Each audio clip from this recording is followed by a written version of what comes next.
Nukila Radio.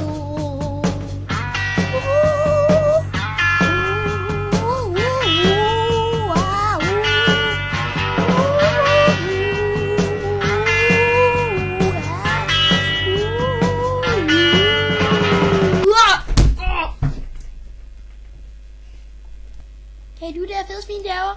Din mor, hun er så fed, hvis hun tager et blåt lag på, vil hun lige Atlanterhavet. Nå, siger du det, lille spøjs? Din mor, hun er så fed, at hendes blodtype er Nutella. Nej, for din mor er så fed, at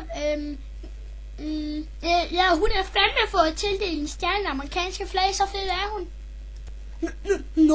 Nej, for din mor, hun er så fed, at når hun skal i bad, så tager hun i bilvasken. Hold så kæft med det der, mand. Du er fandme lyver, mand. For din mor, hun er bare så fed, at hvis hun tager på stranden, så vil valerne synge We are family. Nej, det passer ikke. I hvert fald ikke lige så meget så fed, som din døde mor er. Men hun bipper sgu da, når hun går baglæns. Ja, det er meget muligt.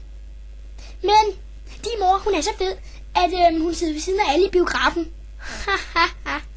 Grin du bare, men når du kommer hjem, så opdager du, at din mor, hun er så fed, at hun køber tamponer i tæppeland, og så er det bare. Jamen, nu kan jeg ikke finde på flere vitser, så derfor bliver jeg nødt til at skyde dig med den her.